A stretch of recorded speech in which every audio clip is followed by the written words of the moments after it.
Assalamu alaikum, I'm Hiba. And I'm Zaid, You're listening to Diary of a Matchmaker. a podcast that will take you into our world as matchmakers. We'll share our experiences and offer advice for the single Muslim. So let's dive in. Bismillah.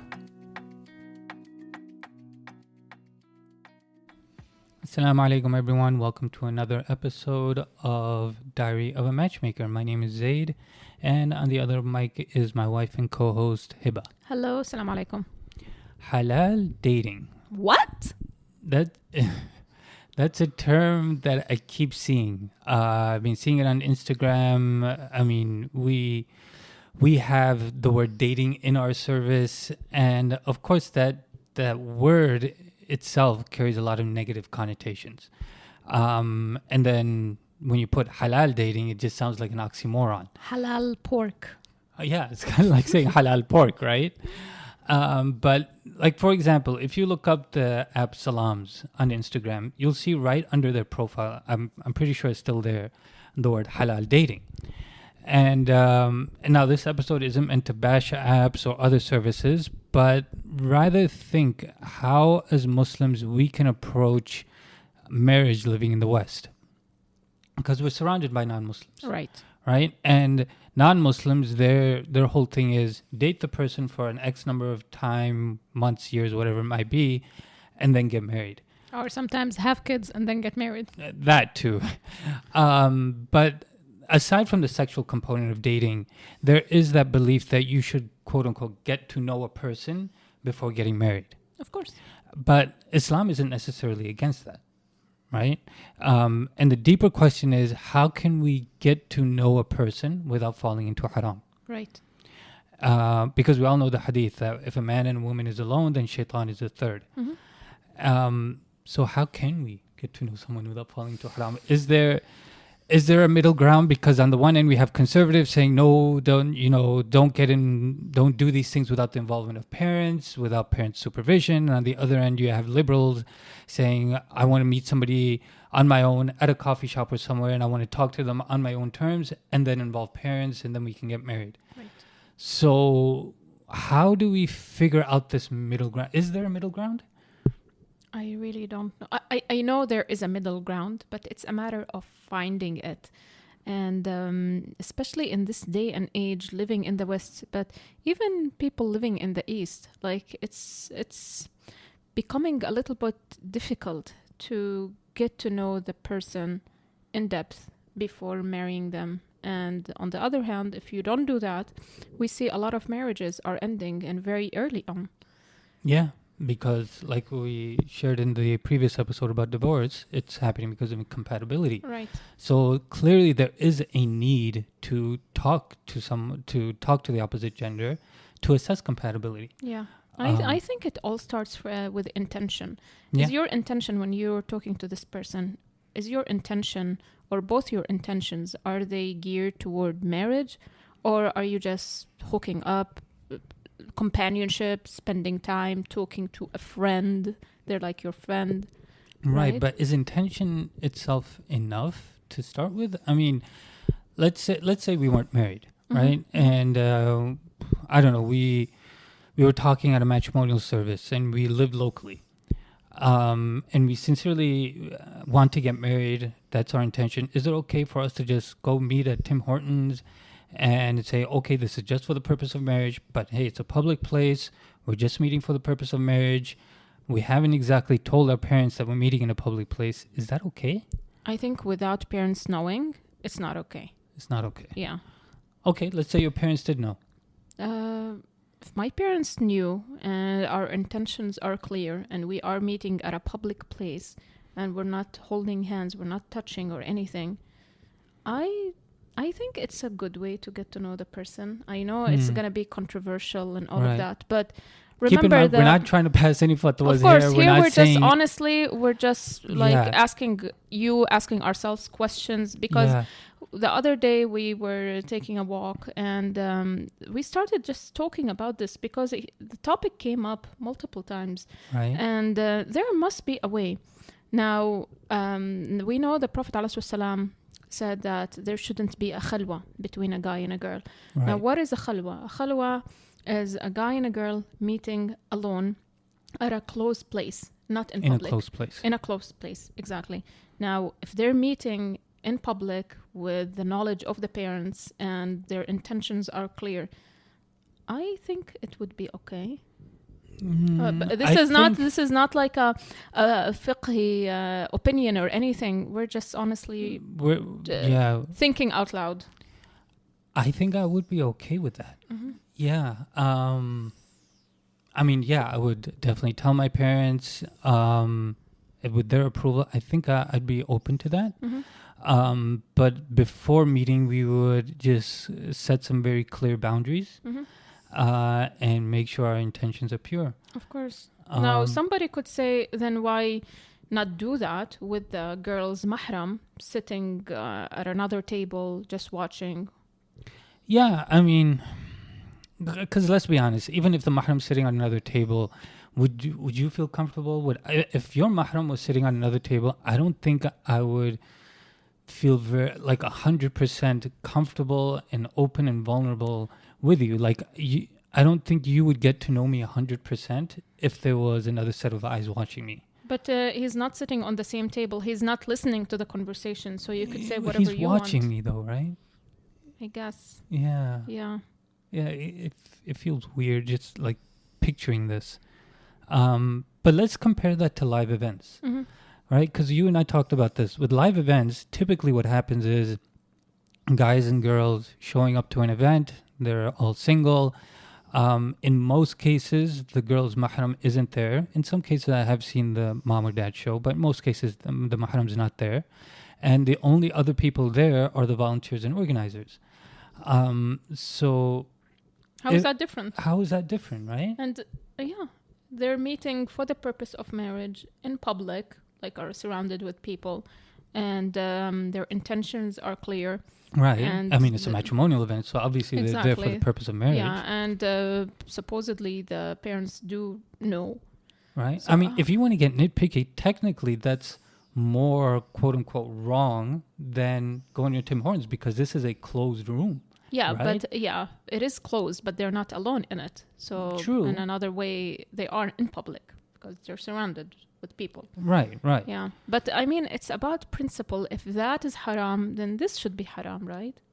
Yeah. So where do we draw the line? Because ultimately being raised in the West, we're trying to fuse our cultural norms and our customs with Islamic expectations and rules. Because alhamdulillah, we've accomplished that in our service. I feel like I'm 100% confident that our service is that secure middle ground. Yeah. Especially after consulting with the scholars. Yes. Yeah. But for people who can't afford a matchmaker, what do they do? I mean, if I think about how it works back home, what typically happens is the guy would visit the girls and her family in their house. He would probably come with accompanied by his mom or his sister, like a lady in the family. Mm-hmm. They would sit together with the family. Families get to know each other, just like an introductory meeting. Okay. And then the guy would keep coming back to see the girl in her parents' house. They would talk amongst each other, ask each other questions, all of that, and then decide if they want to move forward and do an engagement or not. So there is the opportunity for the guy and girl to have some privacy, to talk, assess compatibility and things like that? So traditionally... Like in a separate room, or how would that... Traditionally... they would sit together, maybe in the living room. The parents would be like at a different room or sitting at the other end of the room. But typically they would meet at the girl's house, right? Okay. Now, out of if respect for the girl and the family. This is just like how things work custom. back home, yeah. Okay. And if we're talking about more liberal people in the West, in the East, Middle East, then there is dating. Like, you can't pretend there is no dating in the Middle East, right? Right. But living here, I don't know how that would work. I think the important thing is that we can't keep throwing the haram label. Right? We can't keep saying, this is haram, that's haram, this haram, that's haram.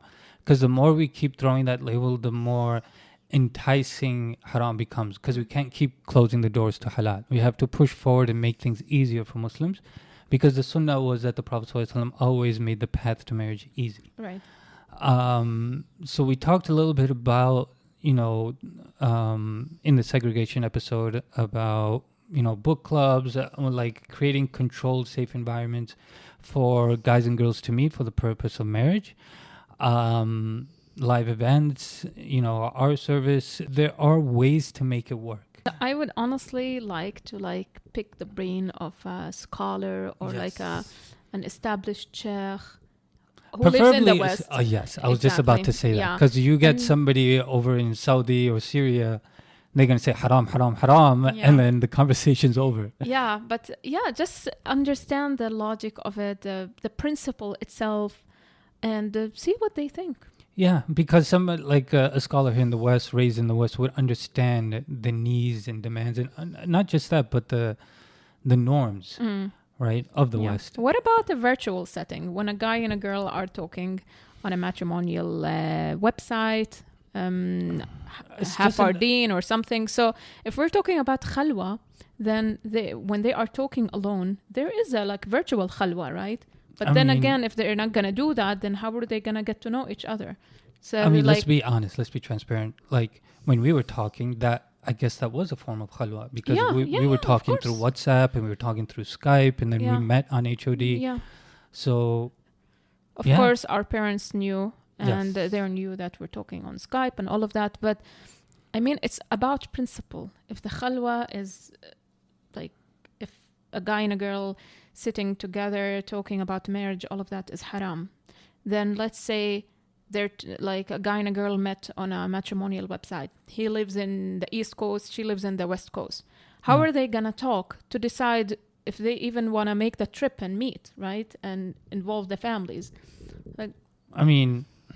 Let's take a traditional approach to this. The guy would contact the girl's father and say, "Hey, I'm interested in your daughter."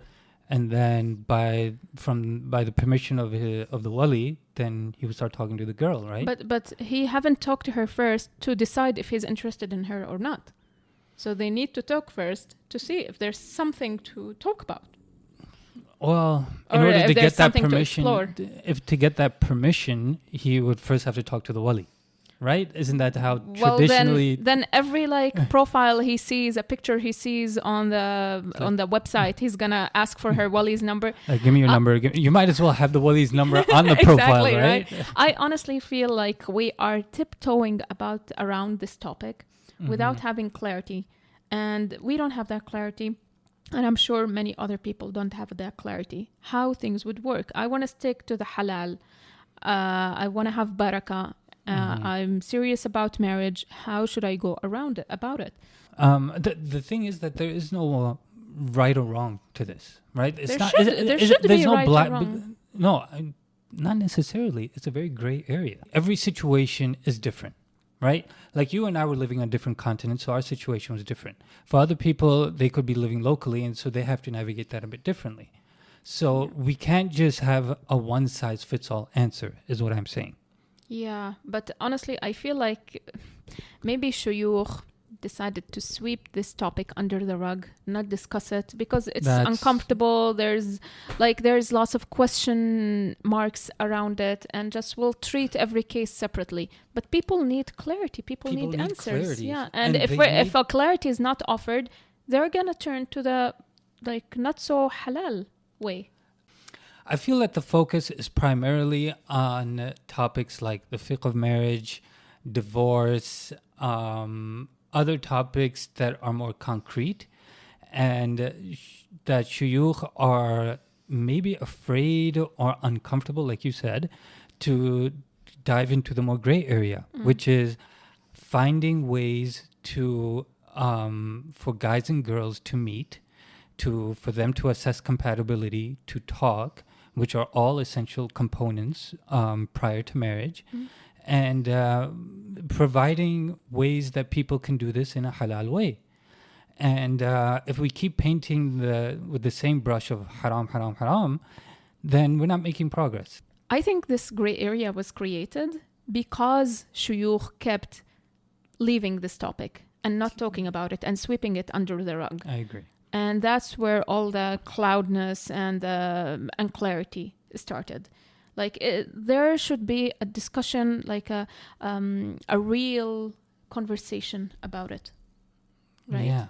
Yeah, I agree. And because those situations getting worse, right? Divorces are going up. More and more people are either giving up the idea of marriage, delaying marriage. There's infidelity happening. There's premarital sex happening. I mean, the list goes on and on. Yeah, but how does that connect to people? Because shuyukh are sweeping this under the rug, right? Because they're not creating a means or solutions for guys and girls to meet in a halal, supervised, controlled way, just like we talked about in the segregation episode. Okay, guys, join us in this conversation. Let us know what you think. Is there a solution? Is there a middle ground? Is there something we're missing here? And would love to know what you think. And also, if you'd like to work with us, inshallah, find you a match, get you married, we'd love to work with you. You can connect with us through our website, halalmatch.ca. And until we meet on the next episode, inshallah. Assalamu alaikum.